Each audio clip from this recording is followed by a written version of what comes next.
What did the characters from the Titanic movie look like in real life? In this video, you'll see those who were really on board brought to life, shown side by side with the actors who played them on screen. Edward John Smith, the captain of Millionaires. With over 40 years at sea, the Titanic was his final voyage. He remained on the bridge until the end. In the film, he was portrayed by Bernard Hill. Joseph Bruce Ismay, chairman of White Star Line. He helped load boats, then entered collapsible sea when no women or children were waiting nearby. He survived and faced intense criticism, though U.S. and British inquiries found no criminal wrongdoing. In the film, Jonathan Hyde portrays him as anxious and embattled, reflecting the public backlash that followed the disaster. Margaret Molly Brown, first-class passenger in Lifeboat 6. She pressed for rowing blankets and discipline, and later organized aid for survivors. She lived and became known as unsinkable for her efforts. In the film, Kathy Bates captures her outspoken support for those around her and her push to do more for those left behind. John Jacob Astor IV, among the wealthiest aboard.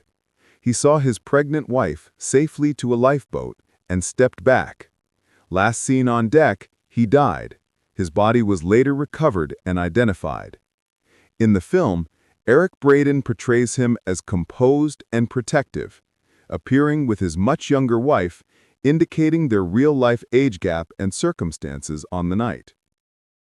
Madeline Astor, 5 months pregnant, placed in a lifeboat and rescued. Lifeboat 4.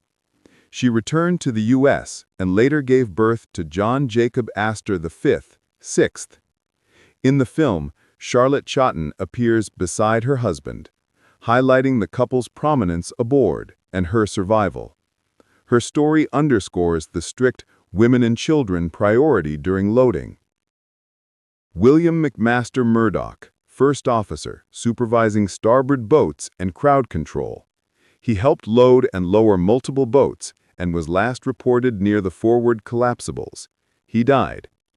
His body was not recovered. In the film, Ewan Stewart portrays him managing the chaotic evacuation.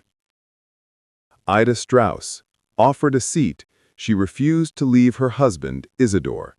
They chose to remain together and perished in the sinking.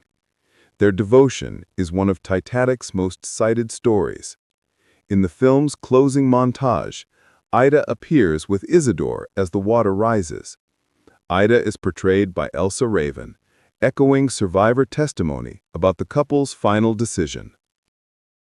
Wallace Hartley, band leader of the 8-man orchestra that played as lifeboats were loaded, helping keep passengers calm. He died. His body was recovered and returned to England for a widely attended funeral. The film's ensemble is based on Hartley's group, with Jonathan Evans-Jones portraying him, including the famed final performance as the ship's list increased. Lucille Lady Duff Gordon, renowned fashion designer, who departed in Lifeboat 1, which left with few aboard. Criticized afterward for not returning to pick up swimmers, she and Sir Cosmo were cleared of bribery by inquiry findings. She survived. In the film, Rosalind Ayres portrays her, capturing the couple's presence in the sparsely loaded boat and the later controversy. Thomas Andrews, Titanic's designer and Harland & Wolff's representative. After assessing damage, he urged life jackets and lifeboat loading and assisted passengers until the end. He died. Reports place him last in the first-class smoking room, life jacket discarded. In the film, Victor Garber presents Andrews as calm, practical, and fully aware of the ship's fate after the collision. Noel Leslie, Countess of Rofs, active in Lifeboat 8, where she helped row and took the tiller under Quartermaster Thomas Jones. He praised her calm leadership and later gave her the lifeboat's plaque. She survived and supported fellow passengers afterward. In the film, Rochelle Rose appears as the Countess of Rofs, reflecting her hands-on role during the evacuation. John Jack Phillips, senior Marconi operator. He reached the overturned collapsible B, but died of exposure. His persistence is well documented by survivors. In the film, Gregory Cook portrays him steadfast at the key while Bride assists.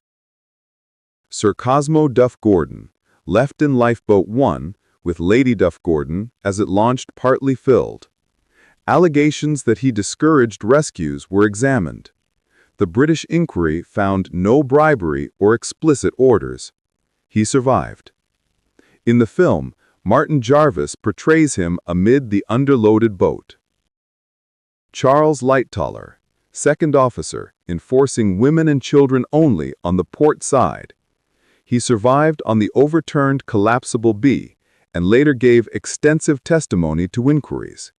In the film, Johnny Phillips portrays his strict approach to loading and his survival atop the upturned boat through the night. Benjamin Guggenheim assisted others, then changed into evening dress, saying he would meet his fate like a gentleman.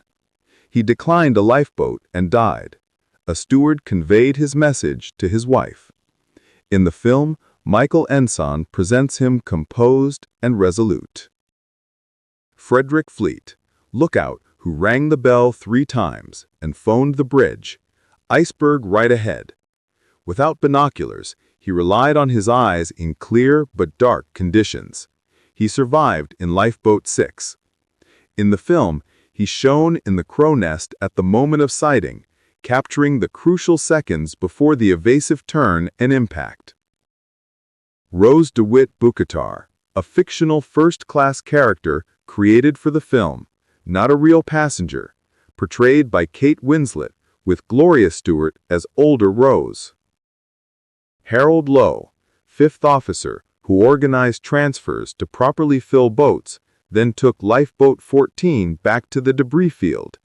He rescued swimmers and those on collapsible A and redistributed survivors to continue searching. He lived.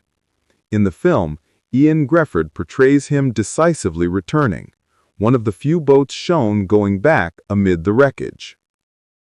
Jack Thayer, 17-year-old first-class passenger who became separated from his parents, jumped as the ship foundered, reached the overturned collapsible B, then transferred to Lifeboat 12 at dawn.